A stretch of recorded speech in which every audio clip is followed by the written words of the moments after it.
존경하는 이정미 재판장님과 다른 여러 재판관님, 그리고 여기 국회를 대표해서 나오신 권성동 소추위 대표님, 여러 변호사님들, 그리고 방청하신 여러분들, 제가 생각할 때는 이 사건은 우리나라 사법사에 대단히 역사적으로 기록될 대단히 중요한 사건이라고 생각합니다. 아마 오늘 이 세대에, 이 자리에 있는 우리들뿐만 아니라 앞으로 태어날 수많은 대한민국 국민들이 이 사건을 동영상 기록을 통해서 다시 보고 과연 어느 쪽이 정의고 어느 쪽이 정의가 아니었나를 후세가 가려줄 것이라고 저는 믿습니다. 그러한 역사적 어떤 의식과 소명감을 가지고 오늘 저는 변론을 하겠습니다. 우선 변론에 앞서서 지난번 준비서면에서 조을용 변호사께서 철회를 하셨습니다. 제가 물어보니까 이게 이 준비서면이 정기성 대법관님과 저의 두 이름으로 자기가 거기 같이 끼는 게 너무 송구스럽다고 빠지겠다고 하셨습니다. 그래서 저는 그렇게 알겠습니다. 먼저 오늘 우리들이 참여하고 있는 이 사건은 대통령 탄핵 심판이라는 매우 특이한 헌법소송 사건입니다. 이 세계 대부분의 나라에서 한 번도 듣지도 보지도 못한 사건입니다. 세계에서 몇 안 되는 나라에서 100년에 한 번 있을까 말까 하는 그러한 대단히 진귀한 사건입니다. 그런데 불행히도 우리나라에서는 2004년에 노무현 대통령이 국회로부터 탄핵 소추 의결을 당하여 바로 이 법정에서 심판을 받고 대통령의 직위를 회복하셨습니다. 그로부터 불과 12년도 채 안 되어서 다시 박근혜 대통령님이 국회로부터 탄핵 소추 의결을 당하여 같은 법정의 피소추자로 서서 단편 심판을 받는 세계 탄핵사 헌정사에 유례가 없는 부끄럽고 불행한 정치 사법의 비극이 다시 생긴 것입니다. 만일 이런 추세가 계속된다면 우리나라는 앞으로 83년이 남은 21세기 말까지 동안에 10명의 단임제 대통령이 이 자리에 다시 서서 헌법재판관님들로부터 재판을 받는 비극이 계속되어서 필시 나라가 망하고 더 나아가서는 탄핵 심판 제도 때문에 헌정 체제가 무너지는 이상한 나라로 세계인의 웃음거리가 될 것입니다. 그러면 이와 같은 망국적인 대통령 탄핵 사건이 유독 대한민국이라는 나라에서 이렇게 빈번하게 생기는 이유가 무엇일까? 이거를 한번 생각해 볼 필요가 있다고 저는 봅니다. 국민들이 대통령 선거에서 대통령을 잘못 뽑은 거냐? 저는 아니라고 생각합니다. 대통령 선거 탓은 아니다. 민주주의 탓은 아니다. 문제는 이 나라의 단원제 국회가 적법 절차를 무시하고 졸속으로 대통령을 탄핵하는 그런 나쁜 관행과 버릇 때문입니다.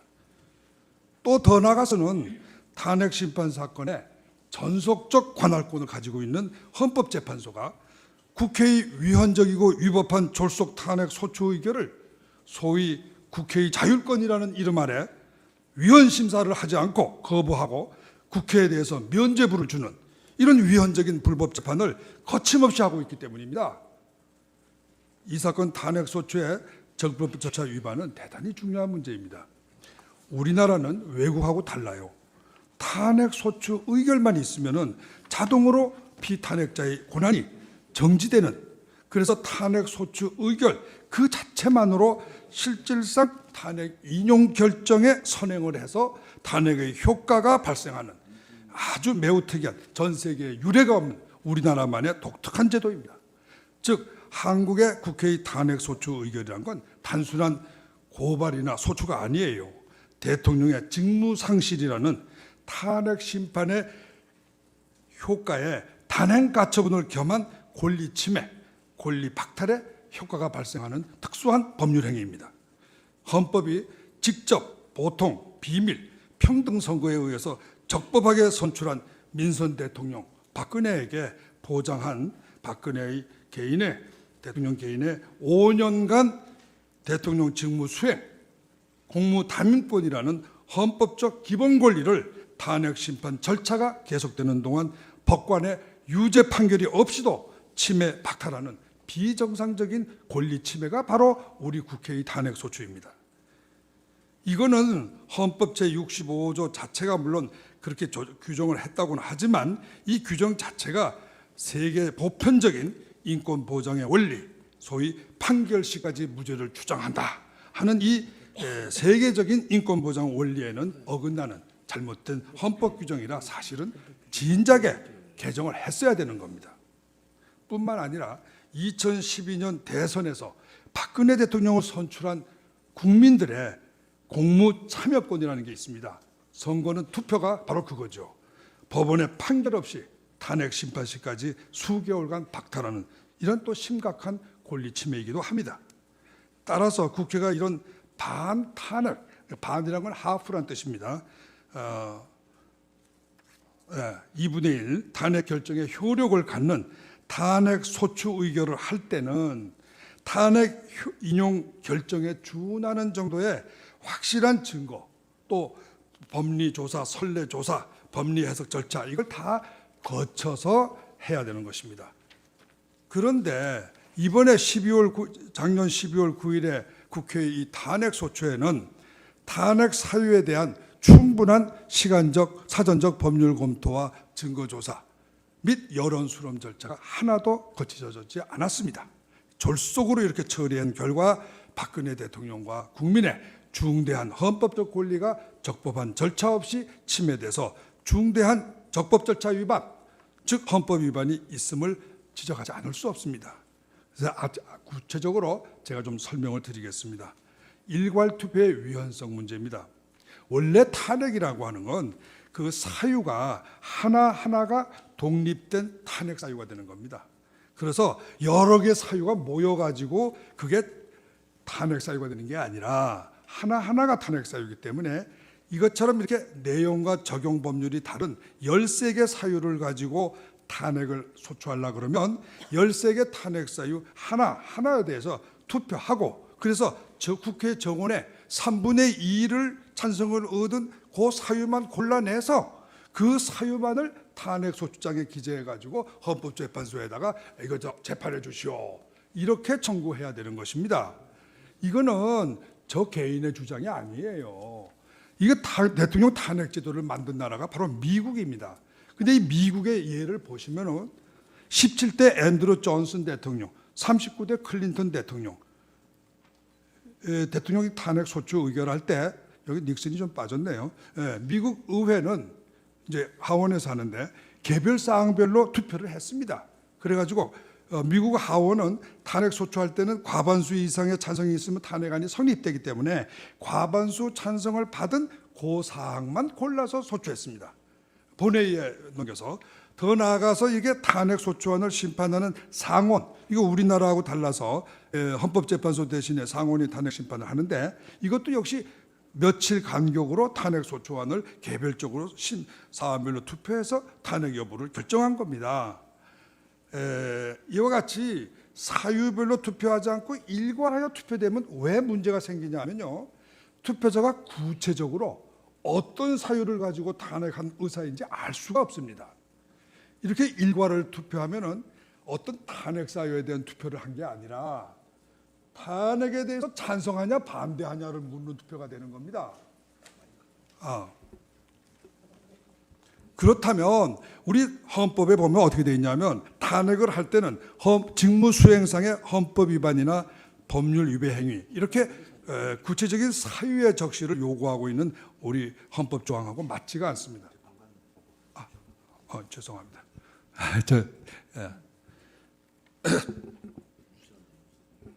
그래서 예컨대 이번에 탄핵 소추처럼 말이죠. 13가지 되는 경우에 예를 들어서 50명 의원이 사유 하나 1회, 그다음에 다른 50명 의원은 사유 2회 이런 식으로 각기 자기가 다른 사유로 탄핵을 찬성했다. 이렇게 만일에 가정해 보면은 개별 사유별로 투표했으면 13개 사유가 모두 3분의 2의 정족수에 미달하기 때문에 탄핵이 하나도 성립이 안 됩니다.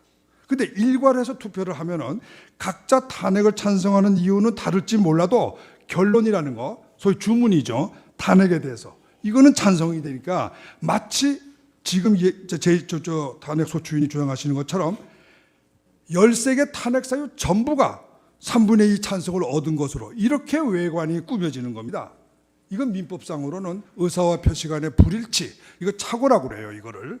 근데 이번 탄핵에서도 사유를 하나하나 뜯어보면요, 과연 3분의 2의 의원이 13개 사항 모두를 찬성했냐, 이렇게 보기가 아주 의심스럽습니다.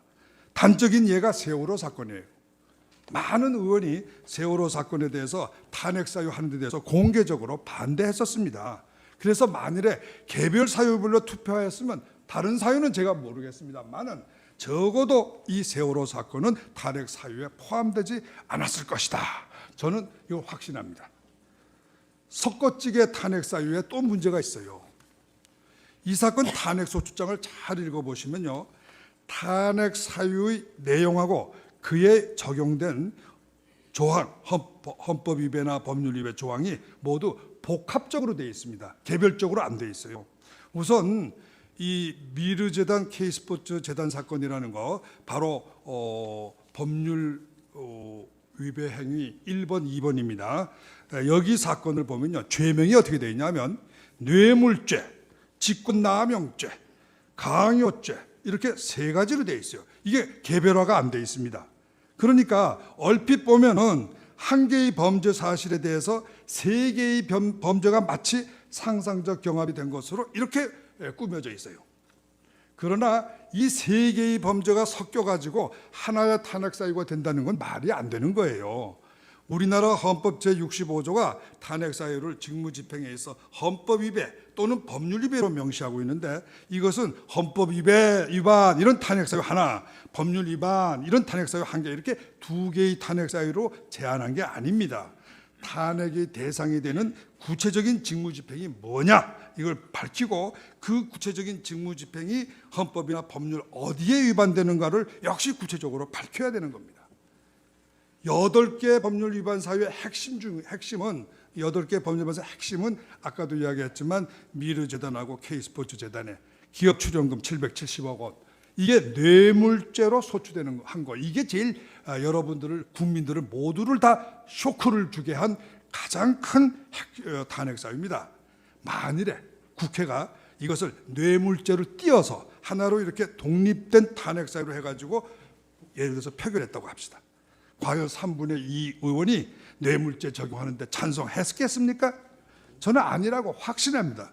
왜냐하면 기업 출연금 770억 원은 박근혜 대통령이나 최순실이 한 번도 만져본 적도 없고 처음부터 끝까지 재단이 가지고 있었기 때문에 이거를 대통령이 이득했다 하는 건 삼척동자도 수긍하기 어려운 주장이에요. 그렇기 때문에 그 이영렬 서울지검장이라는 사람도 이 770억이니 뭐 이런 거 출연금 이거 뇌물죄로 기소 안 했습니다. 그런데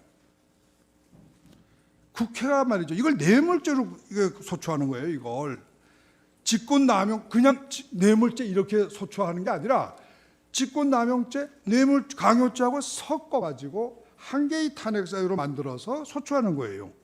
그렇기 때문에 미르재단 K스포츠 재단의 설립 모금을 탄핵 사유로 삼는데 동의한 의원의 이 대부분은 사실은 진심은 뇌물죄 부분이 아니라 모금 과정의 위법성, 모금 목적의 위법성, 아까 저 청구인 측 대리인이 열심히 설명하신 그 부분이에요.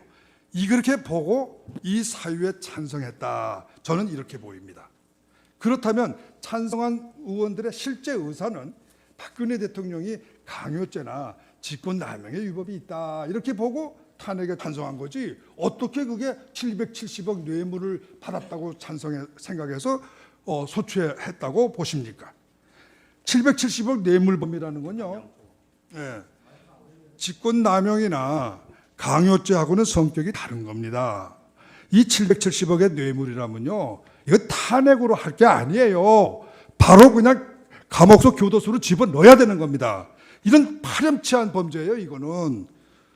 그런데 이것을 지금이라도 이제 이렇게 해서 만일에 이게 인용이 된다고 그래 봅시다. 그러면 박근혜 대통령은 강요죄, 직권남용죄 플러스 뇌물죄니까 770억 뇌물죄니까 종신징역형 받고 교도소에서 평생을 마쳐야 되는 겁니다. 이게 말이 되겠냐 이거죠. 이게 어떻게 해서 이런 공평과 정의에 맞지 않는 탄핵소추를 할 수 있겠느냐. 저는 의문을 제기합니다. 우리나라 법전 여러분들도 보셨겠죠. 어느 구석에도 뇌물죄, 직권남용죄, 강요죄 이걸 세 개를 다 합친 복합범죄는 존재하지 않습니다. 이거는 세계 어느 나라에도 이런 식의 구성요건이 다른 세 가지 범죄를 혼합을 해가지고 만드는 복합범죄는 존재하지 않아요. 이거는 마치 사기죄, 공갈죄, 강도죄 이 세 가지를 한 개의 탄핵 사유로 묶은 거하고 똑같은 겁니다. 세 개의 범죄가 상상적 경합관계가 아닙니다. 이거는 내용과 처벌이 다른 독립적 범죄들이에요. 그런데 국회란 말이죠. 뇌물죄, 직권남용죄, 감형죄 이 세 개의 법률 위반으로 나누어서 탄핵소추할 거를 의결을 할 걸 안 하고 무슨 영문인지 세계 어느 나라 심지어 우리나라에서도 검사님들도 하지 않는 뇌물죄 플러스 직권남용죄 플러스 강요죄라는 하나의 복합범죄, 저는 이걸 갖다 섞어찌개라고 그럽니다. 섞어찌개 범죄를 만들어서 박근혜 대통령을 탄핵소추한 겁니다. 여러분 위키피디아에 들어가 보세요. 이 탄핵제도를 만든 미국의 이 탄핵소추제도가 상세하게 설명이 되어 있습니다. Presidential Impeachment 딱 쳐보세요. 제가 쳐봤습니다. 그래서 제가 이 글을 쓴 거예요. 미국의 어느 탄핵소추장에도 두 가지, 세 가지 범죄를 섞어가지고 소추한 예는 없습니다.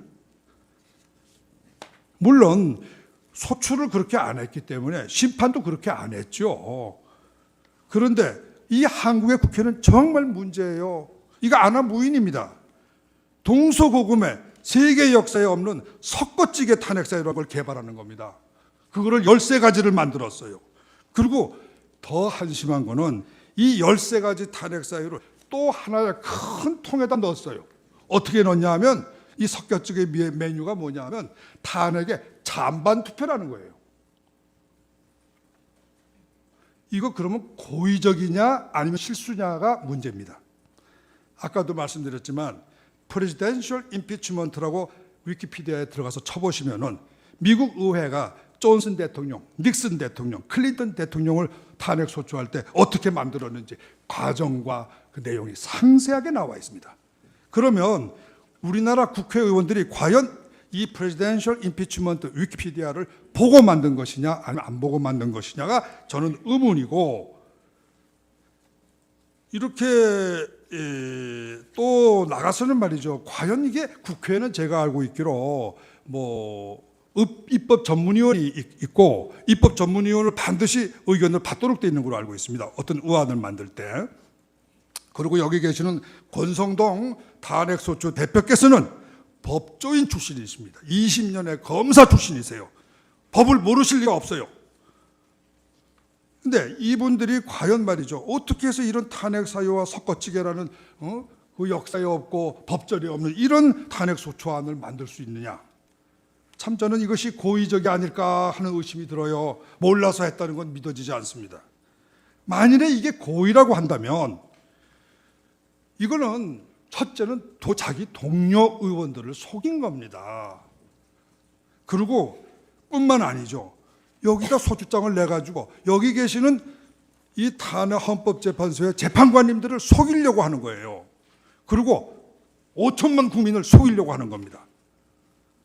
만일에 저들이 무고한 박근혜 대통령을 쫓아내고 그 속이는 이유가 조기 선거를 해서 정권을 잡겠다, 이런 욕심으로 사기극을 벌린 거라면 이건 절대로 단순한 사기죄라고 할 수 없습니다. 이건 주권자인 국민을 속이고 권력을 뺏겠다는 그야말로 국정농단의 대역죄인들입니다. 결국 국회의 일괄 투표는 중대한 헌법 위반의 하자가 있는 겁니다.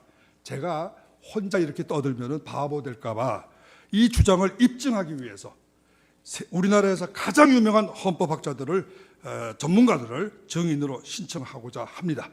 법원에서 꼭 들어주시길 바라고요. 다음에 증거조사 없는 탄핵소추, 이건 문제입니다. 앞에서도 말했지만 우리나라는 외국하고 틀려요.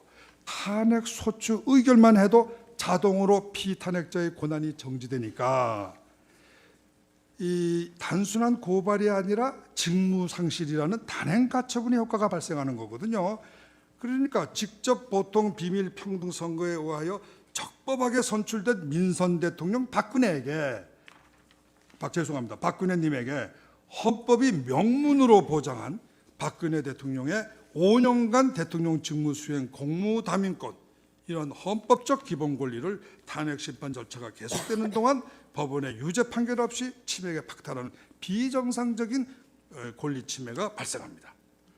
그래서 이러한 걸 할 때는 더군다나 국가의 원수인 대통령을 탄핵하는 거니까 탄핵소추안을 의결할 때 조금이라도 실수가 있거나 어떤 충분한 자료가 있는가, 또 법적 선례가 있는가, 이런 걸 우리나라뿐만 아니라 외국의 선례도 마땅히 검토를 해야 되는 겁니다.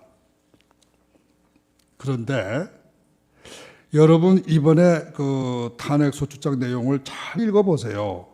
여기 보면은요, 탄핵 근거가 박근혜 대통령의 지시와 이 지시에 관련된 최순실이나 이 비서관들의 언행입니다. 물론 지시는 박 대통령 자신의 행위니까 다툼이 없어요. 이 부분은 지금 싸워지고 있는 건, 쟁점이 되는 건 비서나 최순실의 발언이나 행위가 범죄가 되느냐 안 되느냐, 여기 달려 있습니다.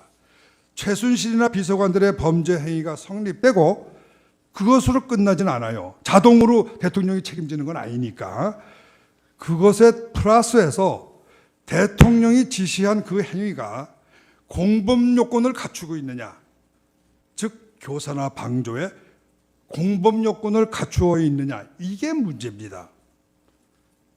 요컨대 최순실이나 비서관의 범죄 성립이 탄핵의 성결 요건인데, 그래서 국회도 이걸 아니까 최순실 등의 소위 국정농단 사건을 조사하기 위해서 박용수 특검을 설치를 했었어요.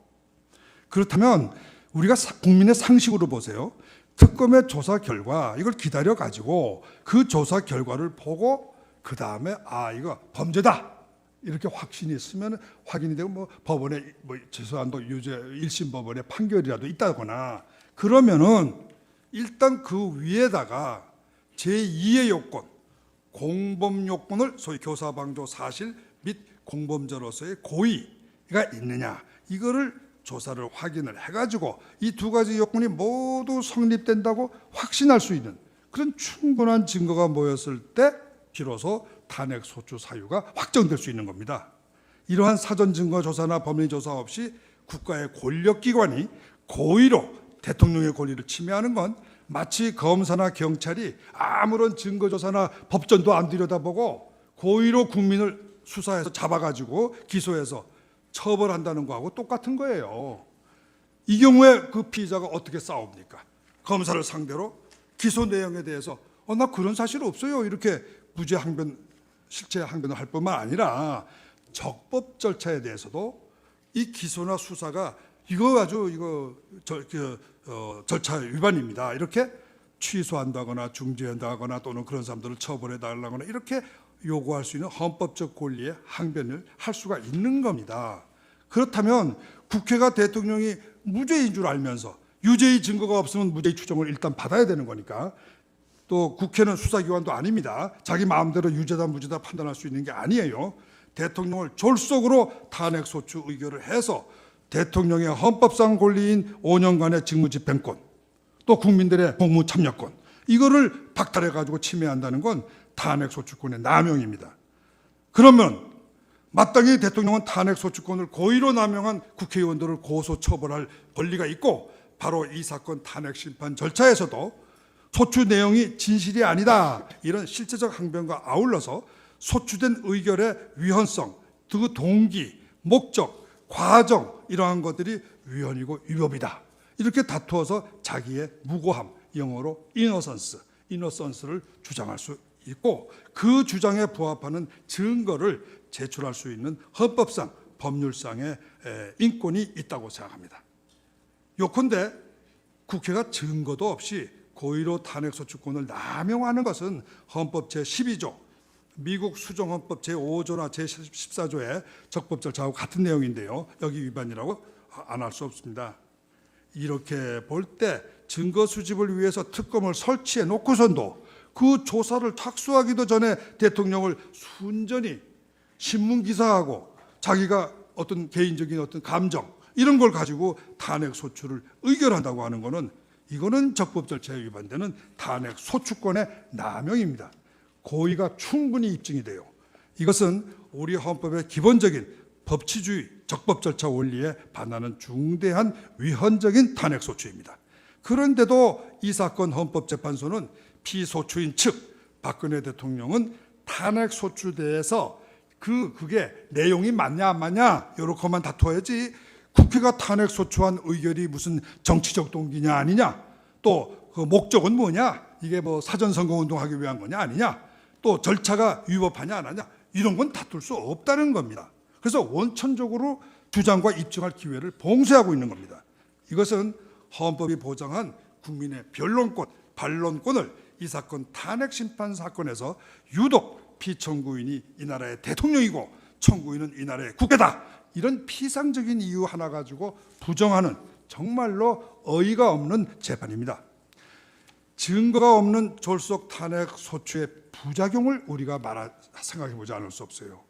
아까도 얘기했지만 증거를 먼저 수집하고 그 다음에 소추해야 되는데 그게 아니라 먼저 소추하고 나중에 증거 수집하겠다, 이렇게 되면요 지금 우리나라가 얼마나 혼란에 빠져 있는 줄 아세요? 이것 때문에 최순실, 안종범의 형사재판을 받고 있는데 그 와중에 또 특검이 보강 수사를 한다고 구속의 필요성, 증거인멸이나 도주의 우려도 없는 이재용 삼성 총수를 구속 수사하고 더 나아가서 국회가 증거 보강하겠다고 청문회를 계속 열어서 수많은 기업 총수들이 해외 출장을 못 가고 있고 나라 경제와 치안이 아주 나쁘게 됐어요. 제가 정말 그런 피해가 있는지 없는지 저는 증인을 신청을 해서 입증하겠습니다. 특히 문제가 되는 것은 탄핵소추 의결 당시 탄핵소추의 당부를 그 당시에 소추할 당시의 증거를 가지고 또는 주장을 가지고 헌법재판소가 이거 당부를 가려야 되는데, 그러다 보니까 헌법재판소는 이제 최순실의 형사범죄 증거를 헌법재판소가 전부 중복적으로 재조사를 하고 있어요. 그래가지고선 지금 두어 달간을 전부 여기에 시간을 소모한 겁니다. 이건 시간 낭비예요. 예산 낭비예요. 마침내 피청구인들이 이제 청구인은 조사를 다 끝냈다고, 심리 다 끝냈다고 하니까 피청구인 측에서 그러면 이제는 입증 책임은 원래 청구인한테 있거든요. 그러니까 청구인이 입증 책임이 있는 청구인이 일단 입증을 끝냈다면 이제 그러면 피청구인 쪽에서 헌법 문제도 한번 다뤄달라. 왜 형법 문제만 다루냐? 그래서 이렇게 요구하니까 이제 시간이 없다는 거예요. 이제는 시간이 없대요. 그래서 지금 최종 변론을 오늘 이게 증거조사 마지막이고 이틀 뒤에 최종 변론 하라니까 실질적으로 오늘 재판 늦게 끝나죠. 그리고 24일 날은 아침 10시에 재판하죠. 준비할 수 있는 시간은 딱 하루예요. 딱 하루. 이 딱 하루에 지금 2달간 재판한 이 내용을 갖다가 어떻게 다 읽어보고 어떻게 준비 서면을 쓰고 대항을 한단 말입니까? 너무 짧아요. 그래서 과연 이런 식의 졸속한 이런 변론 길 잡는 거, 이런 게 과연 이게 세계 역사에 예가 있느냐, 또 우리나라에는 전례가 있느냐, 여기에 대해서도 역시 증인을 신청해서 한번 밝혀볼까 합니다.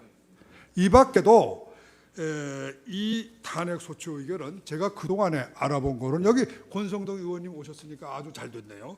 제가 좀 물어보고 싶었는데 지금 탄핵소추장을 읽어본 국민이 없습니다. 이 나라에.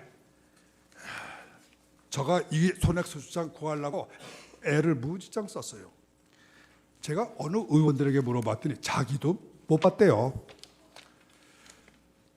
소추장을 국회의원들한테 배부를 안 했다는 겁니다.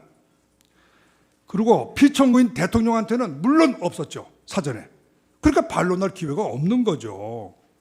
근데 일반 국민들한테도 보통 기소장을 쓰고 이럴 때는 뭐 영장 청구할 때도 불러다가 물어봅니다. 이거 억울합니까? 맞습니까? 그런데 어떻게 해서 대통령을 소추한다 그러면서 뭐로 소추하는지 내용도 안 가르쳐주고 소추하는 법이 세상에 어디 있습니까? 이거 정말 북한에서나 있을 수 있는 정치 탄압입니다. 제가 이 밖에도 여러 가지 절차 위반 사항을 37가지를 제가 지적을 하고 있는데 이 37가지에 대해서는 여기서 일일이 다 읽을 수도 없고, 그래서 서면으로 제가 다 여기 써 있으니까 권성동 소추위 대표께서 반드시 그 점에 대해서 답변을 해 주시기를 부탁드립니다. 그 다음에 헌법재판소 구성의 위헌성에 대해서 제가 한 말씀 드리겠습니다. 우리나라 헌법재판소는요, 헌법상 정원이 9명의 재판관이에요. 그런데 이 9명은 어떻게 구성을 하냐 하면 대통령 지명이 3분, 국회에서 지명하는 게 3분, 대법원 지명이 3분입니다. 이렇게 구성하는 거예요. 왜 그렇게 구성하라고 헌법에 규정했냐 하면은 헌법재판소라는 게 행정과 입법과 사법 이 3권의 위에서 3권의 싸움을 조정하는 그러한 그 특수한 기능을 가지기 때문에 헌법재판소는 이렇게 구성 방법이 아주 다른 거예요. 다른 기관들하고는 아주 틀린 겁니다. 이것은 동시에 무엇을 의미하냐 하면은 재판관 9명이 전원이 판결에 참여해야 한다는 의미를 내포하고 있습니다. 만일에 안 그러면 어느 쪽, 국회나 대통령이나 또는 법원 쪽에 대표자가 빠졌다. 그러면 그만큼 그쪽의 의견이 충분히 반영되지 않기 때문입니다. 그래서 9명이 반드시 판결에 참여해야 되고, 만일에 1명이 또는 2명이 결의해서 8인이나 7인으로 이렇게 됐다 그러면 이것은 공정한 재판을 받을 권리를 침해하는 거다. 이거는 제가 한 말이 아니라 바로 지금 이 법대에 앉아 계시는 이정미 재판관님, 이진성 재판관님, 김희수 재판관님, 여기다 퇴임하신 박한철 소장님, 이 네 분이 2012년 헌마 2 이 헌재 사건에서 판결하신 내용입니다. 그렇기 때문에 헌법재판소법 제23조에 7인 이상의 출석이 있으면 심리한다. 이 규정은 심리에 적용되는 것이지 평결에 적용되는 것이 아닙니다. 평결에는 9명 전원이 참여해야 한다는 뜻으로 이것을 해석되는 것입니다. 이것은 물론 제 혼자의 의견이 아니라 2016년 2월 13일자 법률신문에 게재된 강혜룡 변호사님의 논문이 있습니다. 만일에 결혼이 생기면 즉시 임명권자에게 후임자의 충원을 요청해서 충원을 기다려서 판결을 해야 한다. 이거는 2017년 2월 9일자 법조 의견서에서 원로 법조인들이 발표한 의견입니다. 쉽게 말해서 이 사건 대통령 탄핵 심판은요 100년에 한번 나올까 말까 하는 그런 중요한 사건이기 때문에 9명 헌법재판관 전원의 이름으로 판결이 선고돼야 됩니다. 만일에 8명 또는 7명 이렇게 선고되면 헌법상의 하자 있는 결정이 돼요. 그렇기 때문에 이거는 생각해 보세요. 이렇게 판결을 해서 내리면 찬성이든 반대든 쪽에서 이 하자를 딱 끄집어내 가지고 재판 무효다 이렇게 주장할 게 뻔한 거 아닙니까? 그러면 우리나라 어떻게 되겠습니까? 지금 한번 생각해 보세요. 정말 우리나라 잘못하면 내란 상태로 들어갑니다. 이런 불행은 정말 없애야 돼요. 그리고 여기 권성동 의원님 계셨으니까 제가 한 38가지 다 읽어드리면 좀 언짢으실 거고 몇 개만 대표적인 거 몇 개만 우선 읽어드릴게요. 권성동 위원장님 탄핵 소추장 보니까 비선 조직을 이용한 국정농단이다 이런 말을 쓰셨던데 이 비선 조직 국정농단 이거 대한민국 법전 어디에 있습니까? 이게 무슨 뜻이에요? 뜻을 아세요? 뜻을 알고 썼습니까? 비선조직이란 말은 깡패들 쓰는 말이에요. 첩보조직에서 쓰는 말이에요. 또 국정농단, 권 의원님 웃지만 마시고 국정농단이라는 단어 뜻 아세요? 모르시잖아요. 저는 서강대학에서 2년간 한국 법제사를 강의한 사람입니다. 국정농단이라는 단어는 경국대전에도 없어요. 이거는 당파 싸움할 때 상대방 당을 잡을 때 쓰는 말이에요. 경국대전에 없는 죄명을 만들어서 삼족을 멸하기 위해서 만들어낸 탄핵 용어입니다. 이런 단어를 탄핵 소추장에 쓰면 어떻게 하자는 겁니까? 당파 싸움 하자는 거 아닙니까 이거는?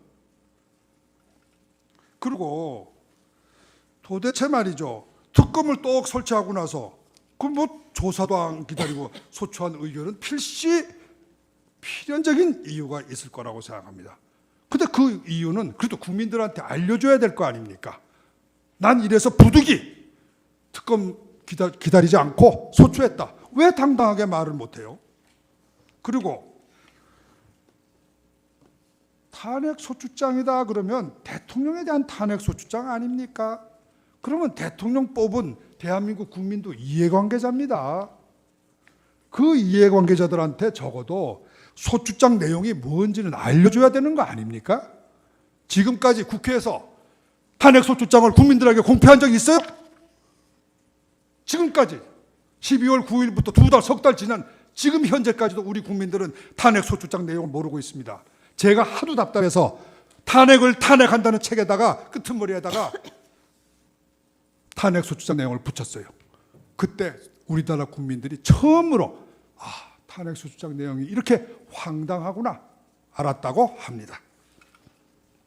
그러면 국회의원들도 못 받았다는 이 탄핵 소추장 어떻게 작성된 건지, 누가 어떻게 언제 작성했는지 밝혀야 될 거 아니에요. 제가 알고 있기는 하루 전에 작성했다는데 도대체 대한민국의 대통령을 탄핵하는 국회가 하루 전에 탄핵 소추장을 쓰고 이거 무슨 나라가 이런 나라가 다 있습니까? 미국이나 브라질 같은 외국에서는요 국회가 탄핵 소추할 때 1년 이상 걸립니다. 여러분 인터넷에 들어가서 지난번에 탄핵당한 브라질의 호세 대통령 여자 대통령 그 월드컵 치르다가 쫓겨난 사람 그 어떻게 탄핵 소추하는데 얼마나 시간이 걸렸는지 한번 인터넷으로 한번 검색해 보세요. 그리고 도대체 이런 그 중요한 의원을 갖다 이렇게 투표하려고 그러는데 야당 의원들은 의원 사직 총사직서를 간부들한테 내고 투표장에 들어가요. 여러분 국회의원들이 이건 무슨 야구자들입니까? 이건 말이죠 서약서 아닙니까? 내가 이 서약서대로 투표 안 하면 나 잘라도 좋다. 그 다음 공천 안 줘도 좋다. 이런 뜻 아닙니까? 이거 무슨 뜻입니까? 제가 이거는 뭐 권성동 의원님하고 관련이 없기 때문에 야당 대표에게 제가 질문하고자 합니다. 정인 신청을 하고자 합니다. 그리고 나머지는 제가 여기 다 써 있으니까 읽어보실 줄로 기대합니다. 끝으로 이 세월호 사건 이야기 좀 해봐야 되겠어요. 이 세월호 사건의 행적에 대해서 대통령한테 왜 물어봤는데 왜 답변 안 하냐.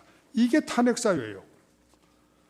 자, 세월호의 피해자를 구조해야 될 책임이 물론요 여러 가지 법적으로야 선장한테 있고 정치적으로야 대통령한테 있겠죠. 그러나 대통령 한 사람한테 있습니까? 국회의원들은 놀고 술 먹고 다녀도 괜찮은 거예요? 대통령은 머리도 깎지 말고 대통령은 조신해서 무슨 밥도 먹지 말고 국회의원들은 술 먹고 해도 괜찮은 거예요? 그러면 안 되는 거죠. 국정에 대한 책임은 대통령 1인한테 있지 않습니다. 국회의원들도 있는 거예요. 그러면 자, 탄핵 소추하는 사람들은 최소한 도덕적 의무가 있습니다. 나는 그 7시간 동안에 정말 머리 깎고 옷 입고 아주 식사도 안 했다. 구조대를 빌기 위해서. 아니면 내가 그 구조 현장에 뛰어가서 이렇게 구조했다. 써내야 될 거 아니에요. 나는 다 했는데 대통령은 뭐 하십니까? 이렇게 물어야 우리가 볼 때 여러분 성경에도 있잖아요. 여기 중에서 죄 없는 자가 돌을 던지라고. 자기네들은 그 7시간 동안에 술을 먹었는지 무슨 짓을 했는지 우리가 어떻게 압니까? 그걸 다 입 다물고 감춰놓고 대통령 한 사람한테만, 더군다나 여자 대통령 보고 그동안에 어디 계셨어? 10분 단위로 보고해. 이거 말이 되겠어요? 이거 정말 세상 사람들이 알면 웃기는 거예요. 웃기는 거. 제가 참 죄송합니다. 뭐 이렇게 하도 이 사건이 좀 그렇다 보니까 조금 소리가 높아졌는데 되도록 침착하게 하겠습니다. 제가 죄송하지만 뭐 이 사건의 역사적인 의미 때문에 부득이 재판관님의 그래서 어떤 개인적인 비난한다든가 이런 뜻은 전혀 없습니다. 다만 재판의 문제, 법적인 문제점에 대해서는 부득이 이것이 누구의 처분인지를 밝혀야 되기 때문에 이름을 좀 거명을 해서 그 법적인 문제점을 다투고자 합니다. 강일원 재판관님께서 말이죠, 이 뭐 한 거에 대해서 조금 제가 이의가 있어요. 여러분, 국회의원들이 원래 좀 이상한 사람들이니까 뭐 졸속한 처리를 잘 해요. 그런데 그렇게 의결을 한다 하더라도 만일에 이 헌법재판소에서 말이죠, 이 졸속한 탄핵소추 의결을 이거 적법 절차에 위반되는 거다 이렇게 보고 그것을 각하한다거나 기각한다고 그럽시다. 그러면 국회가 졸속으로 국회 소추를 하겠습니까? 나중에 심판을 받는다면 안 할 거라고 저는 봅니다. 그런데 지금 강일원 재판관님은 이 사건의 주심 재판관이신데 이 준비 절차 기일에서 뭐라고 그러셨는지 읽어 기록을 보니까 쟁점 정리를 한다 이래가지고 2004년 노무현 대통령 탄핵 사건 재판에서 국회 의결 조차는 국회의 자율권 행사라고 이미 판단을 했으니까 헌법재판소에서는 재판하지 않겠다. 아마 우리 어떤 이유인지는 모릅니다만은 피청구자의 변호인들도 뭐 어쩔 수 없이 저는 뭐 그렇습니다. 뭐 솔직한 말씀에 저는 솔직한 말씀 드리겠어요. 뭐 속으로 정말 흔쾌히 그런 건 아닐 겁니다. 변호사가 무슨 변론 항변 사유 내놓고 철회하라 그러는데 기분 좋게 철회할 사람 세상에 어디 있습니까? 재판관이 철회하는 게 좋겠다 그러니까 거부를 못해서 박근혜 대통령이 기업 총수에게 협조해 줬으면 좋겠다 그러니까 거부를 못해서 기업들이 이렇게 주장하셨는데 제가 보기에는 우리 피청구인의 대리인들도 거부하기가 참 곤란하거든요. 한번 밑배이면 일이 되겠습니까? 그러니까 할 수 없이 동의를 했을 것 같더라고. 저는 확실히 제가 물어봤어요. 그랬더니 다 그렇답니다. 그래서 무슨 이게 옳아서 그렇게 했다고는 생각 안 합니다. 그래서 그 다음부터는 절차에 관한 문제나 주장이나 증거 신청만 하면 지난번에 합의했는데 무슨 소리야? 전부 기각이에요. 전부 기각. 근데 이런 게 과연 쟁점 정리냐 이거죠. 쟁점 정리는 이런 거 아니라고 저는 알고 있습니다. 이렇게 쟁점 정리다 이런 이름으로 피청구인의 적법 절차 위반 항쟁을 원천적으로 봉쇄한다. 이거는 말이 안 되는 거예요. 제가 말이죠. 그래서 왜 말이 안 되느냐를 제가 법리적으로 설명을 하겠습니다. 우선 탄핵 심판 사건은 우리나라의 경우에요. 그렇게 전례가 2004년도 바로 말씀하신 그 2004년도 노무현 대통령 탄핵 사건 이거 한 건밖에 없어요. 그래서 한 사건의 결정 났다고 해서 이것을 갖다 마치 누적된 오랫동안 쌓여온 어떤 사건의 직접 위에서 반복적으로 나올 때 인정되는 판례라는 그러한 지위를 부여할 수 없습니다. 두 번째는 노무현 사건은 잘 보시면은 이 적법 절차 위반은 그 사건에서는 주요한 쟁점이 아니었습니다. 그래서 이 부분에 대한 결정 이유라는 건 무슨 이러이러한 판례가 있고 이러이러한 선례가 있고 이러한 학설이 있고 쫙 밝혀서 안 되겠다 이렇게 한 게 아니고 단문 단답형으로 아니다라고 판단한 거예요. 이렇기 때문에 원래 구속력이라고 하는 건요, 주요한 쟁점으로 다뤄졌을 때만 어떤 구속력을 발휘할 수 있는 겁니다. 이것은 소송법 다 읽어보시면 다 알아요. 또 기본적으로 우리나라는 판례 국가 아닙니다. 판례법 국가 아니에요. 성문법 국가예요. 그렇기 때문에 판례는 원칙적으로 법의 소스라고 볼 수가 없습니다. 또 사건에 아무리 선례가 있더라도 사건이 그 내용이 동일성이 없으면 구속력은 없는 겁니다. 근데 노무현 대통령 탄핵 사건, 이 사건 탄핵 사건하고는 배경, 원인, 과정, 적용 복구, 사실관계 모두 완전히 판이합니다. 이렇게 볼 때 이거 노무현 대통령 탄핵 사건이 결정이 있으니까 이 사건에서도 박근혜 대통령은 대리인을 통해서 어떠한 적법 절차의 위반에 대한 주장도 할 수 없다, 입증도 할 수 없다. 이건 말이 안 되는 거죠. 이거는 정말 강일원 재판관님이 어떤 근거에서 이런 말씀을 하신 건지 그 법적인 근거를 반드시 대셔야 된다고 저는 믿습니다. 저는 반대되는 그 의견에 대해서 증인으로 전문가들을, 우리나라 최고의 헌법 전문가들을 증인으로 불러서 이것이 틀린 이론이라 하는 것을 입증을 하겠습니다. 입증을 기회를 주시기 바랍니다. 그 다음에 한번 우리가 이 무슨 복잡한 법률 이런 거 생각하지 말고 그냥 상식으로 우리 마음의 소리를 한번 들어봅시다. 만일에 국회의 탄핵 소추 의결이 헌법이나 법률에 적법 절차에 안 맞는다 이런 걸 헌법 전문 사법기관이 유일한 게 헌법재판소입니다. 우리나라에서. 그리고 탄핵 사건은 딴 법원에서 관리를 못해요. 헌법재판소만 전속 관할이 있다고 헌법에 박혀 있어요. 그러면 이 기관에서 이런 문제를 안 다투어 주면은 심리를 안 해주면 대체 누가 심리합니까? 대법원에서 이거 심리해요? 관할권이 없는데? 그러면 국민이 어떻게 결정할까요? 그러면 만일에 국민이 결정하도록 맡겨보세요. 촛불 집회, 태극기 집회 정면 충돌해서 우리 서울의 아스팔트길, 우리나라의 길들은 전부 피와 눈물로 다 덮여버려요. 헌법재판소가 판결을 안 해주기 때문에 국민들이 나가서 서로 맞붙어서 싸워야 된다니 이게 그러면 뭐 하려고 헌법재판소에 있는 겁니까? 도대체 국민의 세금을 쓸 아무 가치가 없잖아요. 저는 이런 간단한 사리 때문에 반대합니다. 저는 복잡한 법이론 때문에 반대하는 게 아니에요.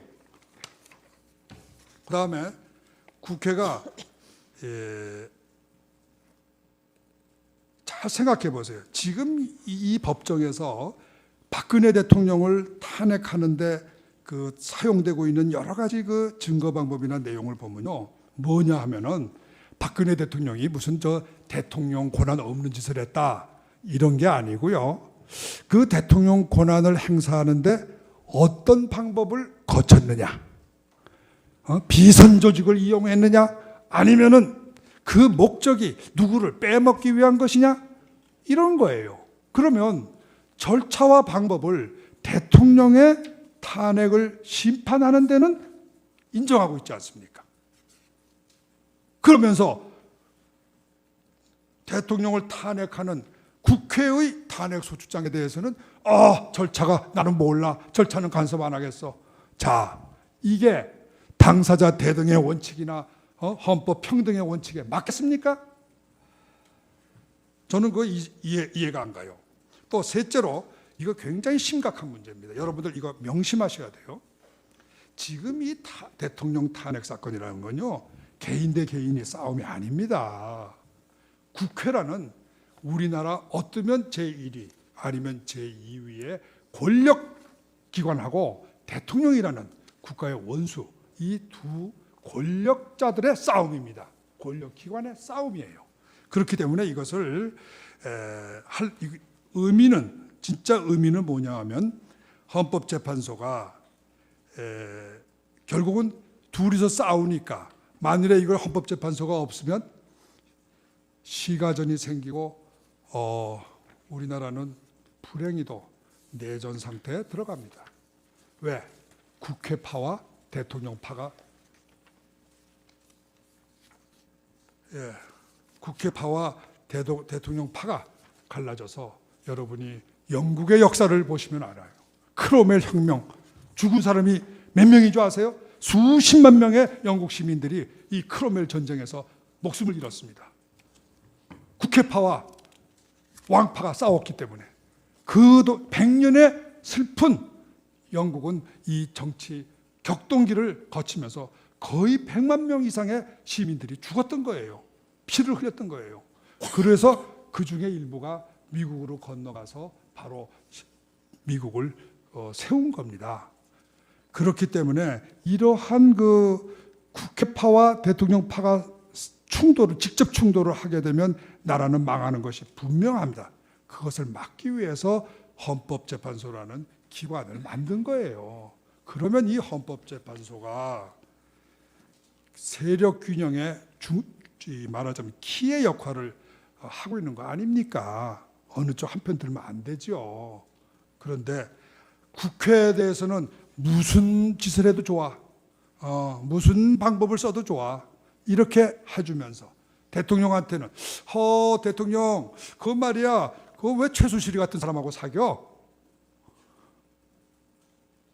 아이고 뭐 조금 뭐 최순실이한테 무슨 돈 좀 벌게 해주려고 그러셨어?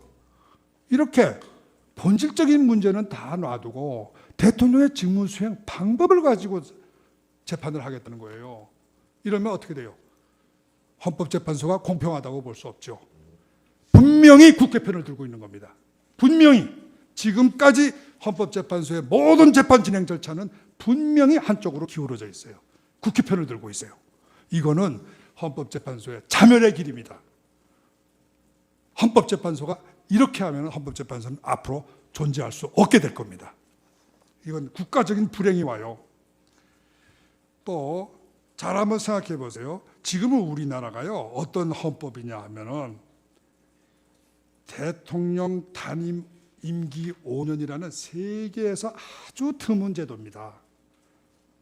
이거는 남미에 멕시코나 이런 나라들에서 원래 시작한 거예요. 그런데 물론 그거는 뭐 장기 독재를 막는다는 좋은 명분은 있습니다. 저는 그걸 뭐 반대하는 건 아니에요. 그런데 부통령제가 없어요, 우리나라가. 그리고 국회는 또 양원이 아니에요, 단원입니다. 이게 근본적인 문제예요. 다른 나라들은 왜 탄핵 소추가 졸속으로 안 되냐? 양원제이기 때문에 그래요. 양원제이기 때문에. 그러니까 단원제에서 설사 좀 졸속으로 이렇게 처리를 해도 상원에서 이거 문제 있다 하면서 재검토를 하거든요. 그러니까 졸속이 나올 수 있는 가능성이 극히 드문 거예요. 그런데 우리나라는 단원제 국회입니다.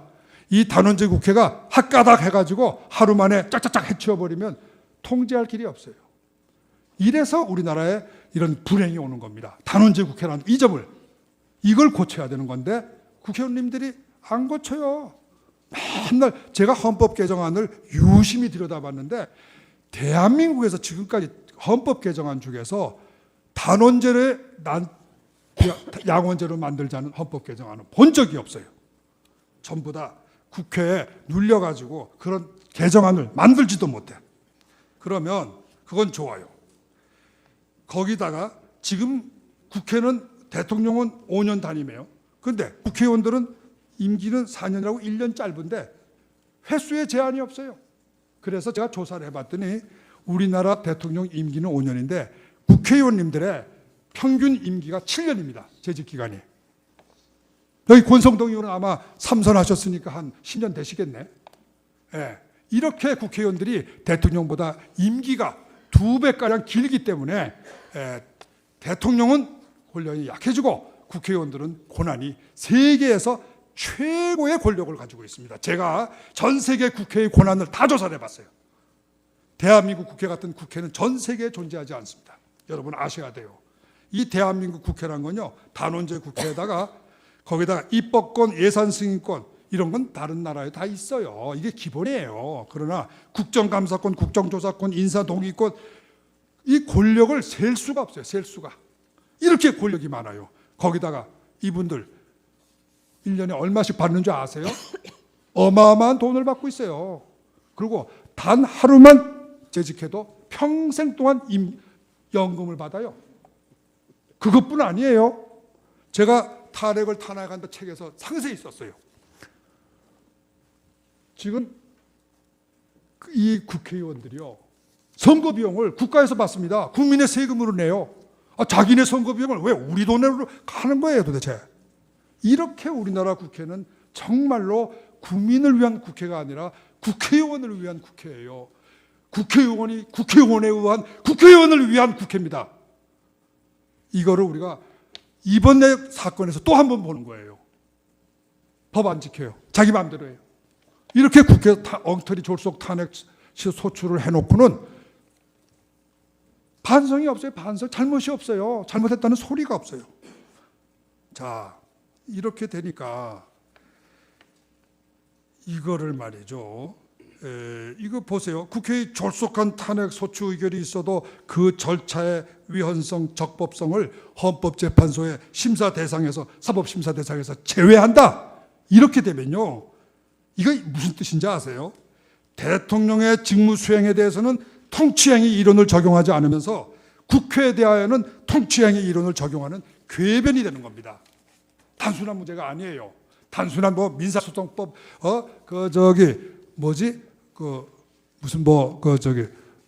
준비 절차 종교적 효과에 관한 민사소송 규칙 그런 거 적용할 그런 사안이 아닙니다. 이거는 헌법적인 눈으로 봐야 되는 거예요.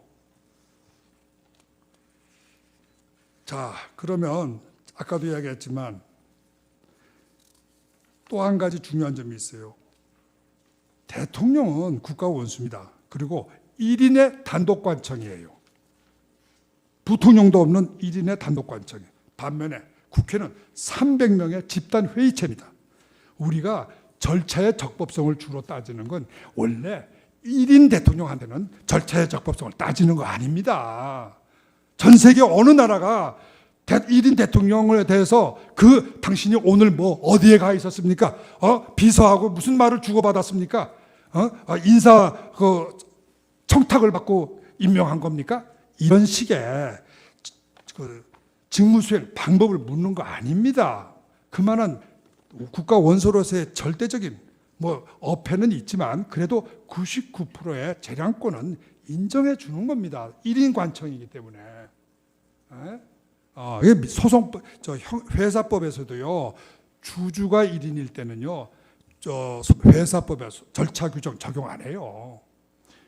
이 절차 규정이라고 하는 건 두 사람 이상이 모이는 회의체에 적용되는 겁니다. 그런데 300명의 국회의원 회의체에 대해서는 절차 규정 적용 안 하겠다 그러고 자율권이니까 1인의 단독 대통령에게는 언제 비서한테 몇 시에 뭐라고 지시했습니까? 그 지시한 목적은 뭐고 방법은 뭡니까?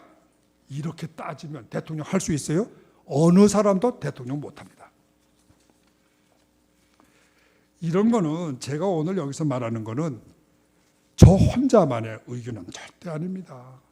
이거는요, 여러 사람들의 공통된 의견이에요. 제발 법원에서는 법관 개인의 독단적인 어떤 지식이나 법률 지식 가지고 재판하시면 안 됩니다.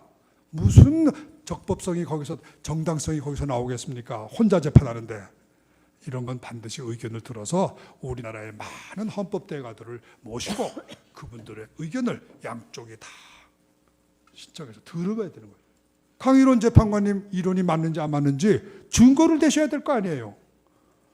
아니, 재판관은 아무 증거 없이도 내가 법이고 우리 국민들은 주장할 때마다 증거를 대야 되고 그런 거 아니에요. 소송법 보세요. 입증이 불효한 사항은 공지의 사실에 국한되어 있습니다. 법관의 개인적인 지식은 어떠한 경우에도 그것은 입증을 요하는 사항입니다. 입증 없이 판결문에 쓸 수 있는 그런 게 아니에요. 아마 강일원 재판관님은 미국에서도 공부하셨으니까 이 정도의 기본적인 법률 지식은 가지고 계실 거로 봅니다. 그 다음에 나머지는 조금 제가 시간을 고려를 해서 조금 짧게 읽겠어요. 이게 지금 문제가요. 이게 탄핵 소추장이 바뀌었습니다. 제가 이게 와서 쭉 보니까 12월 9일에 원래 국회에서 의결한 이 탄핵 소추장은 헌법 위반 사항이 5개고요. 법률 위반 사항이 8개입니다. 그래서 13개 항으로 구성이 되어 있었는데, 그러니까 우리는 당연히 그렇게 알고 준비를 하는 거죠. 그런데 이 사건 주심인 강일원 재판관님께서는 2017년 1월 준비 절차 기일에서 국회의 탄핵 소추장 내용이 산만하대요. 그리고 형사적인 이게 공소장하고 비슷하다. 안 되겠다. 헌법재판 못하니까 이렇게 고쳐라. 쟁점은 1. 비선 조직에 의한 국정농단에 따른 국민주권주의와 법치주의 위반. 2. 대통령의 권한남용. 3. 언론자유 침해. 4. 생명권 침해. 이건 세월호 사건이죠. 4가지 헌법 위반으로 정리하여 와라. 이렇게 청구인 측 권성동 의원한테 요구를 하신 건지 권유를 하신 건지 코치를 하신 건지 저는 모르겠습니다. 어쨌든 간에 이 말씀에 따라서 권성동 의원께서는 2월 1일 날 이 말씀하신 그대로 고쳤어요. 그 바람에 이름은 준비서면인데 내용은 40여 쪽짜리 탄핵 소추장에 월 탄핵 소추장에 2배에 가까운 70장의 탄핵 소추장을 준비서면이다 이렇게 이름을 붙여서 헌법재판소에 제출을 했고, 그 이래 헌법재판소는 이 이름이 준비서면인 새로운 탄핵 소추장을 가지고 탄핵 심판을 지금까지 진행해 온 겁니다. 여러분, 이름 바꿨다고 뭐 바뀝니까? 내용이 문제지. 내용을 보면은 종전에 13개 탄핵 사유와 그 소추장에 적힌 사실관계를 4개의 헌법 위반으로 법률 구성을 바꿨습니다. 사실관계도 이 새로운 법률 구성에 맞춰서 전부 재작성됐어요. 또 이 바람에 새로 작성하는 이 기회에다가 이 기회를 틈타서 특검이 조사한 조사 결과들, 소위 그 무슨 블랙리스트 작성이니 이런 새로 조사한 것들, 요즘에 아마 삼성 이재용 총수 부분도 아마 추가될 것 같으네요. 이런 걸 가지고 새로 탄핵 소추장 내용을 바꾼 겁니다. 정말이지 법관은 공평하고 중립이어야 합니다. 법관은 경기의 선수가 아닙니다. 심판입니다. 청구인 측의 법률 구성이 잘못되고 사실관계가 좀 잘 되었으면 청구를 각하거나 기각하면 끝나는 거예요. 이 내용이 좀 말뜻이 뭔지 모르겠다, 이거 좀 밝혀라, 이거는 좋지만 말뜻을 자기가 모르면은 다른 사람도 다 모르나요? 그거는 제일 먼저 다퉈야 될 사람이 청구인 측의 변호사입니다. 이 사람들은 바보입니까? 제가 그동안 조사해 봤더니 여기 앉아 계신 황정근 변호사님, 이런 분들은 전부 다 우리나라 최고의 엘리트 변호사들이에요. 아니 이런 엘리트 변호사들이 다 있고 권성동 국회의원장이 딱 앉아 계시고 국회는 힘이 넘치는데 약한 사람은 누굽니까? 여자 하나네, 여자 하나. 그 여자 하나를 편을 드는 게 아니라, 약자를 편드는 게 아니라 이 강하고 이 똑똑한 변호사들이 혹시나 잘못했을까 봐 거기다 힘을 보태주는 겁니다. 제가 볼 때 법관은 약자를 생각하는 것이 정도라고 생각합니다. 강자를 편드는 것은 법관이 해서는 안 되는 길이라고 저는 믿습니다.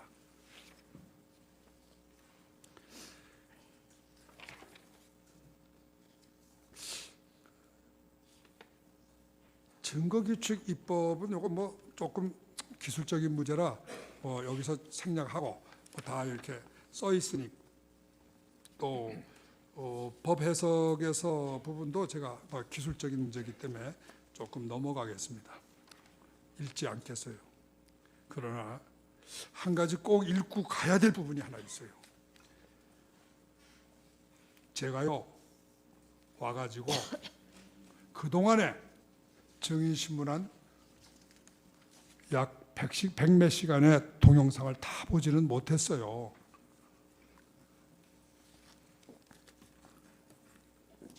그러나 오늘 증인신문하고 지난번 기일에 증인신문 또 그전에 증인신문 유심히 봤습니다.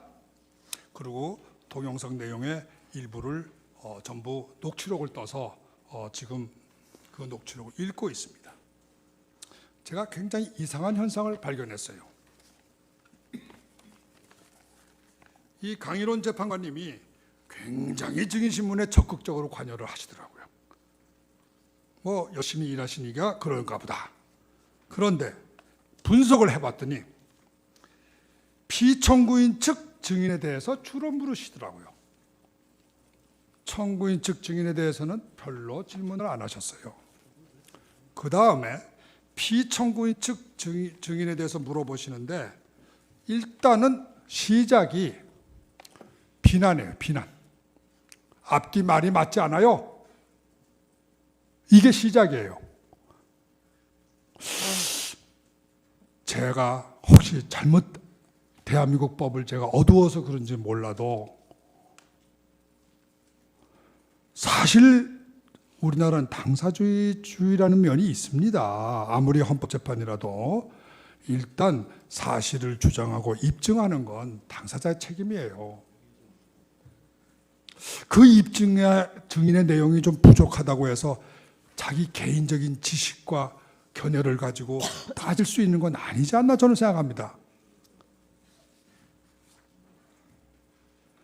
아까도 이야기했지만 청구인 측 대리인들은 우리나라 최고의 변호사님들입니다. 아니 이분들이 발견을 못한 거를 재판관님이 발견해서 꼬집어줘요? 그건 뭐 조금 과하신 거 아닙니까? 그럴 필요가 있을까요? 아니 이분들이 어련히 알아서 다 질문하고 끝낸 걸 그게 뭐가 부족하다고 또 한 수 더 떠서 그러시면은 그거는 오해에 따라서는 청구인의 수석 대리인이 되는 거예요. 그렇게 하면 법관이 아니에요. 이거는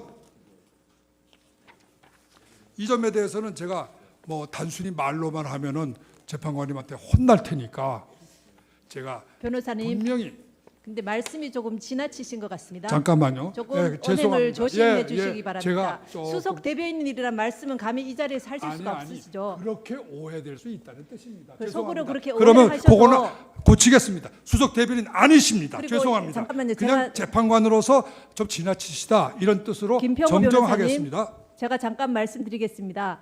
이 재판 진행 절차를 지난 기일부터 참여하셨죠. 그래서 이 진행 절차를 잘 모르시는 것 같은데요. 주심 재판관님께서 이 재판을 주도해 나가시기 때문에 질문이 많으실 수밖에 없고요. 그 다음에 변호사님이 참여하신 이후에는 주로가 아니라 전부 피청구인 증인 신문뿐이었습니다. 그렇기 때문에 피청구인밖에 증인이 없으니까 질문하시는 건 당연하시고요. 변호사님께서 그 전에 동영상을 못 보신 것 같아요. 그 청구인 쪽 증인에 대해서도 다 적극적으로 저희 재판부 재판관님들이 다 알겠습니다. 질문을 예, 하셨습니다. 죄송합니다. 그래서 제가 사실관계는 좀 아시고 예, 말씀을 제가 해주십시오. 다 보고 나서 잘못된 거 있으면 정식으로 사과하겠습니다. 이것도 죄송하게 됐네. 바로 이 이야기를 하게 돼서 이정미 재판장님한테도 제가 조금 문제가 있다고 봅니다. 우리 지금 이 대통령 탄핵 심판이라고 하는 역사적, 국가적, 국제적 사건의 심판 시한이 이정미라는 특정 재판관의 퇴임 일자인 3월 13일 이전 선고에 맞추어서 증거조사 및 변론 절차를 과속, 졸속으로 진행한다면 이건 안 되는 거라고 저는 생각합니다. 특히 2월 20일 지난번 월요일이죠. 2월 22일 오늘이죠. 2월 24일 내일 모레입니다. 일주일에 이렇게 3번이나 변론기일을 열고 24일을 최종 변론기일이다 이렇게 지정을 하는 건 이거는 3월 13일 자신 퇴임 일자에 맞추어서 재판을 과속으로 진행하는 거 아니냐 이런 의혹을 받기가 쉽습니다. 물론 제가 지난번에 법정에서 재판관님께서 말씀하시는 걸 들었어요. 이게 국정 중단이라는 아주 그 국가적인 위기 때문에 빨리 진행하는 거니까 그거 좀 이해해 달라. 그런데 저는 이렇게 생각합니다. 국정 중단은 아니죠. 이거 황교안 대행이 엄연히 대통령 대행으로 계시니까 또 할 일을 다 하시는데 뭐 국정 중단이다 이렇게 말씀하시는 건 좀 이상하고 국정이 혼란스럽고 국민들이 불안하다. 그거는 맞습니다. 그런데 그러면 일주일에 3번씩 재판하고 최종 변론 기회를 단 하루를 여유를 주고 그렇게 하면 국정 불안이 없어지나요? 제 생각은 반대예요. 이거야말로 국민들을 더 국정 불안으로 모는 겁니다. 이 국민들 중에는 촛불 집회 국민들만 있는 건 아니에요. 태극기 집회 국민들도 대한민국의 똑같은 국민이고 똑같은 세금을 내고 있습니다. 그러면 이분들의 마음은 다 무시되는 거 아닙니까? 조금 더 이런 점을 참고해 주셨으면 좋겠어요. 물론 탄핵이 이게 말이죠 단심입니다. 헌법재판소가 물론 그러니까 뭐 저희가 어떻게 결정하시든 우리가 상소할 길은 없겠죠. 그러나 재소 사유가 있으면 재심은 가능하지 않나 저는 그렇게 생각합니다. 또 부당한 변론권 제한이 있으면 이거는 분명히 개인적인 책임을 물을 수 있는 그 그런 부분에 대해서 제가 사안이라고 말씀드리겠습니다. 봅니다. 김 변호사님, 네. 제가 지난번에 발언을 못하시게 한 것이 아니라 그날은 제가 변론 종결을 선언을 했습니다. 오늘로 이것으로 재판을 마치겠다고 선언을 하신 후에 갑자기 발언 기회를 달라고 하셨고 오늘 충분히 변론 기회를 드린다고 말씀을 드렸고요. 지금 충분히 하고 계십니다. 그래서 그 부분을 양해해 주시면 좋겠고요. 그 부분 이해하셨으리라 생각됩니다. 예. 아니 그 저기 지난번에 저가 이게 변론 종결한다는 말씀을 하실지 안 하실지 제가 어떻게 알겠습니까 미리. 그래서 저는 이렇게 재판을 하면은 제가 사실 좀 착오가 있었어요. 저는 12시에 점심시간이 되면 재판이 끝나는 줄 알았어요. 좀 했다가 일단 점심시간을 주고 다시 오후에 속개하는 것으로 저는 그렇게 생각을 했기 때문에 그 12시가 돼서 좀 이렇게 더 이상 말씀을 드린 건데 아마 그분에 대해서는 조금 제가 어떤 이 관행을 잘 몰랐던 것 같습니다. 그 부분은 약간 오해가 있으신 것 같습니다. 예. 네. 그리고 제가 보니까 1월 25일 박한철 전 소장께서는 마지막 재판기일 법정에서 설명을 이정미 재판관이 3월 13일 퇴임할 예정이므로 그 전에 판결이 선고될 수 있도록 재판을 서둘러 놔야 된다 한다는 이런 취지의 발언을 하셨고 문재인 씨 등 야당의 실력자들도 역시 같은 취지로 계속 발언을 해서 현재 이 나라의 언론과 국민은 이거를 모두 기정사실화하고 있습니다. 저는 그건 잘 이해가 안 돼요. 이거는 지금 현재 이 헌법재판소법에 보면요, 헌재 사건의 심판기일은 그 180일을 이릉 한도로 물론 이거 강제 규정은 아닙니다. 훈시 규정이지만 이릉 한계로 정하고 있습니다. 그런데 지금까지 이 재판에 소요된 시간은 80일밖에 안 돼요. 180일하고는 거리가 멉니다. 그런데 어떻게 해서 이 법에 정해진 판결 시한이 기준이 안 되고 아무 이유 없는 한 사람의 재판관의 퇴임 일자가 기준이 되는가? 사실 저는 잘 이해를 잘 못하고 있습니다. 물론 뭐 이거 설명을 잘 해주실 거로 믿습니다만은 이거는 좀 단순히 말씀으로만 하실 게 아니라 행동으로 보여주셔야 되지 않나, 저는 이렇게 생각을 합니다. 끝으로 제가 몇 가지만, 이거 뭐 얼마 안 남았어요. 제가 보니까 12월 말부터 시작해서 한 주일에 2번씩 화요일 목요일 변론기를 열어서 그야말로 정말 참 이 사건 심리에 우리 헌법재판관님들은 전력을 기울이고 계십니다.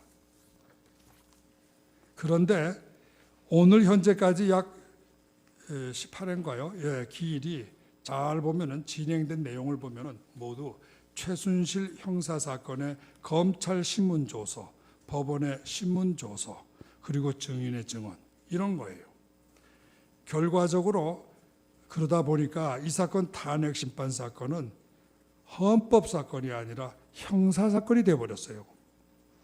그것도 피청구인 박근혜 대통령의 형사 사건이 아니라 최순실 및 대통령의 비서 등 측근들의 형사 사건이에요. 그런데 헌법상의 탄핵 사유는 피청구인 본인의 직무상 헌법 위배나 법률 위배지 피청구인이 아닌 다른 사람들의 직무상 헌법 위배나 법률 위배는 아닙니다. 그러면 지금까지 재판은 전부 대통령하고는 관련 없는 다른 사람들 사건 가지고 재판을 한 거예요. 자, 어쨌든 청구인은 주장 자체가 대통령이 직접 잘못했다는 게 아니고 그 최순실이니 또는 안종범이니 이런 그 비서나 측근들이 잘못이 결국은 대통령의 잘못이다, 이런 이론입니다. 이거는 연대 책임 이론이에요. 근데 이 연대 책임 이론은 민사 책임에만 적용되는 겁니다. 형사 책임에 절대로 적용될 수가 없어요. 연대 책임으로 형사 책임 지는 거 전 세상 눈 뜨고 한 번도 본 적 없습니다. 또 지금 이 탄핵 심판 사건을 결국은 죄명이 형사사건 위반이에요. 그러면 형사사건 아닙니까? 그러면 형법의 원리가 적용돼야지 어떻게 민법의 연대 책임 이론이 적용된단 말입니까? 저는 이 점도 대단히, 어쨌든 그게 피청구인의 주장이시니까 저는 존중하겠습니다. 예, 그 청구인의 주장이 과연 법리적으로 맞는지 안 맞는지 그거는 재판관들이 판단하시겠죠. 연대 책임을 탄핵 사건의 책임에도 적용하느냐 안 하느냐 앞으로 중요한 판례가 될 겁니다. 그런데 자, 그러면 청구인 측은 지금까지 자기 주장에 맞추어서 입증을 다 끝낸 거예요. 자, 이제부터는 그럼 피청구인도 자기 주장 내세우고 입증해야 될 거 아닙니까? 여러분 미식 축구 보셨죠? 공격팀이 한번 해서 쭉 하다가 뭐 이렇게 하면 그 다음에 바꾸잖아요. 마찬가지지 않습니까? 그 재판이란 것도 우선은 입증 책임이 있는 청구인 측에서 쭉 주장 입증하고 어느 정도 그 주장 입증이 누가 보더라도 객관적으로 야, 이 정도면 상당한 90% 가능성이 있네, 이렇게 되면은 그 다음에 입증의 부담이 피청구인 측으로 넘어와서 피청구인은 그때부터 반증을 내거나 또는 반대 항변을 세우는 겁니다. 이거는 전 세계 재판의 기본 원칙이에요. 그러면 피청구인이 지금 반증하고 반론하는 건 지금부터입니다. 그런데 아니, 청구인이 주장과 입증을 다 마쳤으니까 이제 재판 끝났다? 피청구인의 주장과 입증은 들을 거 없다, 결심이다. 이거 좀, 전 이해를 할 수가 없어요. 반론권을 그러면 완전히 무시하는 거 아닙니까? 이거는 이렇게 재판하는 건 아니라고 저는 봅니다. 제가 너무 여러 가지로 소리가 높고 제가 혹시 한국의 재판 방법이나 법정의 분위기에는 대단히 맞지 않는 그러한 그 변론을 했다고 저도 스스로 느끼고 있습니다. 그러나 아까 맨 처음에 말씀드린 것처럼 이것은 우리나라 역사에 기 남을 하나의 중요한 자료이기 때문에 반드시 많은 분들이 보시면서 이해를 좀 하셔야 될 것 같아서 제가 굳이 이렇게 구두 변론을 좀 길게 했습니다. 결론을 말씀드리고 물러나겠습니다. 다음에 증거 신청으로 들어가겠습니다. 대통령 탄핵 사건은 국회와 대통령 간의 권력 충돌입니다. 본질이 일종의 정변이죠. 이러한 정치적인 변란을 사실 평생 법만 공부하신 법관들이 재판한다는 건 상당히 어려운 일이에요. 그래서 이런 걸 하면 안 된다는 학자들도 많이 있습니다. 정치 권력 싸움을 법의 잣대로 가린다는 게 얼마나 어렵겠습니까? 2004년 노무현 대통령 탄핵 사건 때는 이 탄핵 심판의 바로 그 가운데 시점인 2004년 4월 15일 국회의원 총선거가 있었습니다. 그 총선거에서 노무현 대통령에 대한 탄핵 소추가 선거의 최대 쟁점이 됐었습니다. 노무현 대통령을 지지하는 열린우리당이 과반수를 넘는 159석인가 7석으로 압승을 거두었습니다. 50석도 안 되던 꼬마 정당이 하루아침에 제1정당이 된 것입니다. 이건 세계 선거 사상의 그 유래를 찾기가 매우 어려운 압승입니다. 그렇기 때문에 어떤 정치적 관점에서 보면요, 탄핵 기각이라는 결론은 이미 난 겁니다. 그렇기 때문에, 그리고 이 내용이 비교적 단순해요. 보시면 알다시피. 그래서 이 대통령의 공개 발언이 공직선거법 위반이라고 하는 비교적 가벼운 내용이었습니다. 그래서 탄핵 기각이라는 판결은 대단히 쉬웠고, 언론도 당시에는 굉장히 양측의 균형을 맞추고 있었습니다. 그렇기 때문에 헌법재판소는 중대성 위법이다, 이런 이론으로 타협적인 판결을 내려서 여야 양측으로부터 또 국민 모두로부터 환영받는 그런 판결을 내렸던 것입니다. 그런데 이번 탄핵 사건은요, 굉장히 성격이 틀립니다. 우선 내용이 13개 항의 복잡한 내용이에요. 그리고 다 굉장히 감정적이에요. 감정적인 내용들입니다. 770여 원의 뇌물죄 성립 여부, 또 세월호 사건의 7시간 행적 문제, 이렇게 대단히 감정적인 그러한 그 요소가 있습니다. 그 내용이 심각해요. 이거 인정되면 박근혜 대통령은 대통령직만 물러나는 게 아닙니다. 제가 보기에는 검찰에 구속될 거고 교도소로 갈 거고 어떻게 될지 모르겠습니다. 그리고 결과에 있어서도 촛불 시위, 태극기 시위가 극한 대립을 지금 하고 있는데 어떤 결론을 내려도 재판관님들 정말 참 힘드시게 한쪽으로부터 또는 반대측으로부터 엄청난 비난과 공격을 받으실 거라고 봅니다. 상당히 자칫하면 헌법재판소가 과연 존립할 수 있느냐, 이런 문제도 생길 거로 봅니다. 이러한 심각한 딜레마 상황에서 헌법재판소가 택할 수 있는 최선의 길은 대통령의 잘잘못을 따지기보다는 국회가 원천적으로 졸속한 재판을 해서 의결을 한 거니까 이거 우리는 내용에 들어갈 것도 없다, 절차가 잘못된 거니까 안 되겠다, 이렇게 재판하시는 것이 법리에도 맞고 뿐만 아니라 정치적으로도 대단히 현명한 결정이 되실 것으로 믿습니다.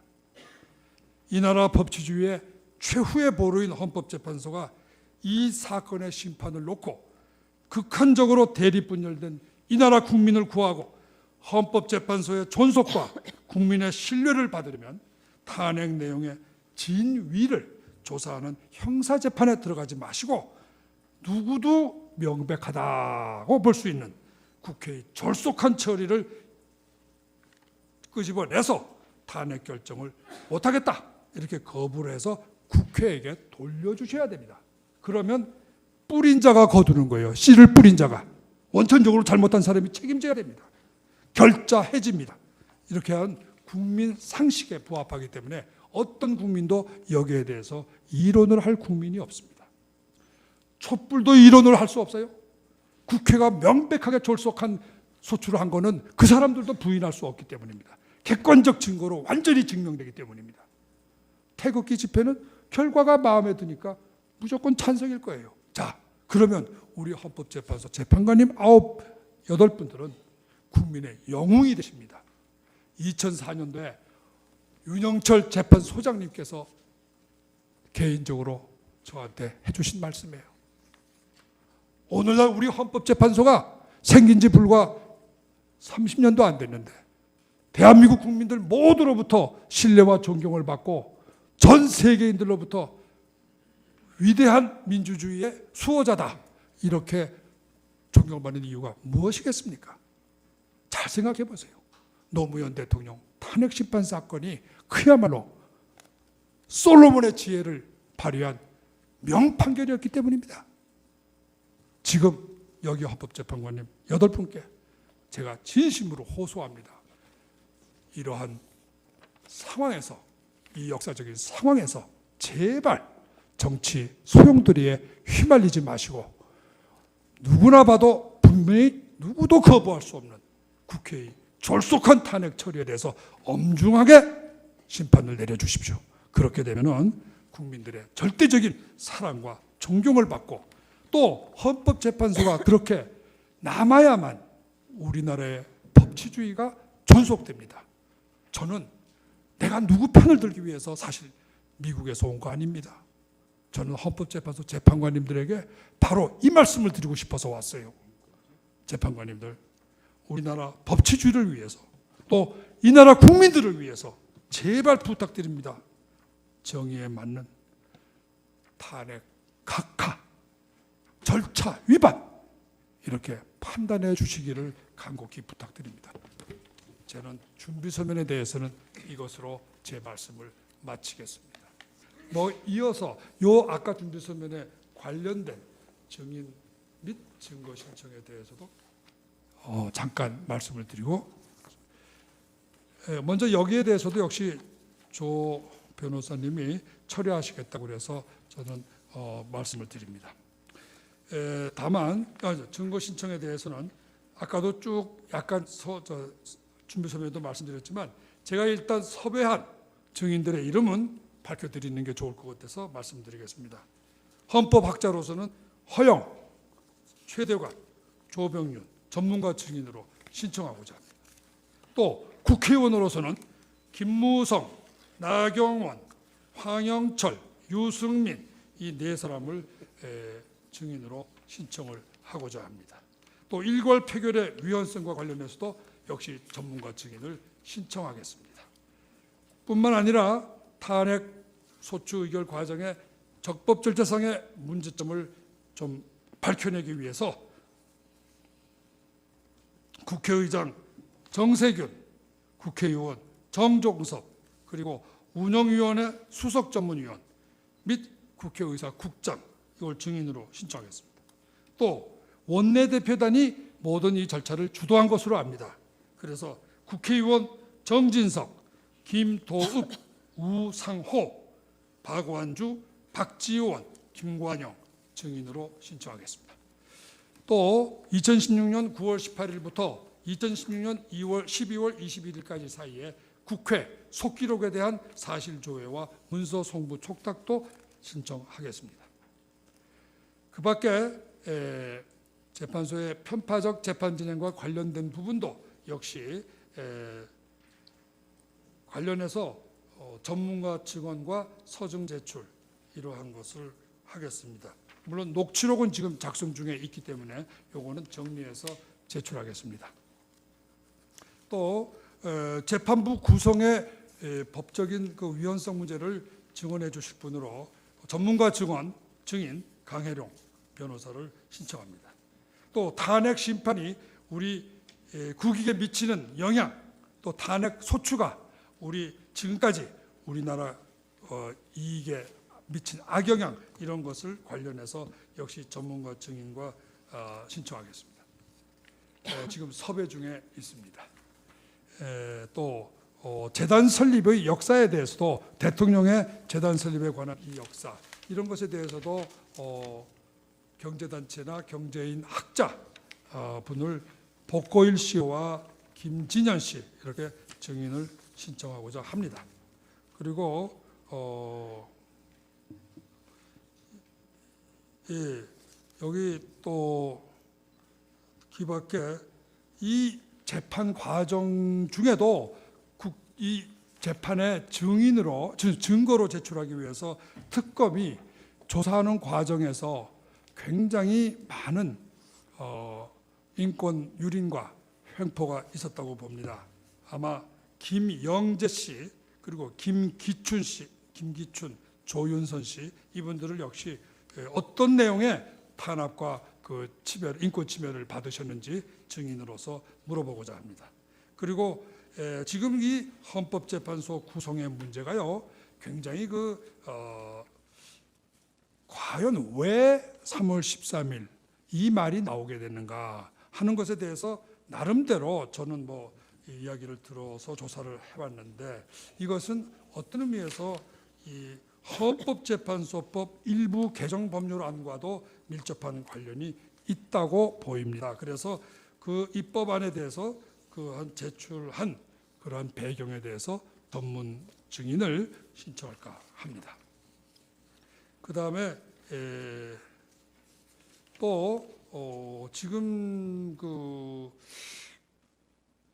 박안철 전임 현재 소장의 후임자 임명 또 3월 13일 날 퇴임하실 것으로 예정되어 있는 이정미 재판관님의 후임자 지명 이것과 관련돼서 헌재에서 대통령 권한대행이나 탄핵 전에 대통령 이건 대통령 권한대행 황교안 대통령 권한대행 그러면 대법원장에게 후임자를 빨리 지명해서 국회에 동의 또는 무슨 청문회가 있는 것 같은데 그거를 받도록 이렇게 요청하거나 서면을 발송한 사실이 있는지 없다면 왜 안 하셨는지 이러한 점에 대해서는 좀 저희들에게도 그 사정을 좀 알려주시면 저희들이 혹시 오해가 있다면 오해를 푸는데 많이 도움이 되겠습니다.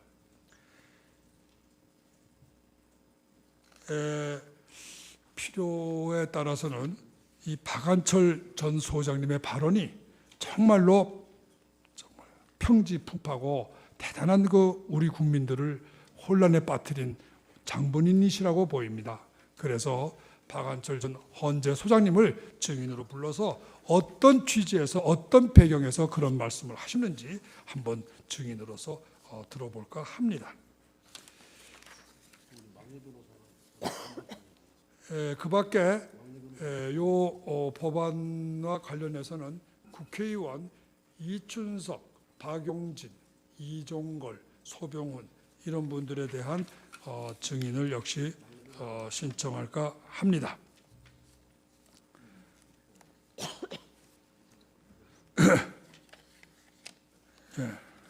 제 좀 많이 길었던 제 변론을 끝까지 이렇게 잘 경청해 주셔서 재판관님 8분께 진심으로 존경과 제가 감사의 인사를 드립니다.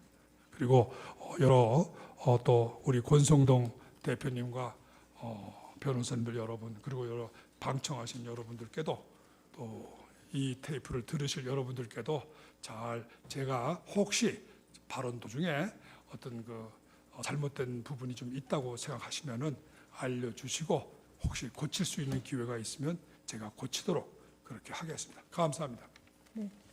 김 변호사님 장시간 수고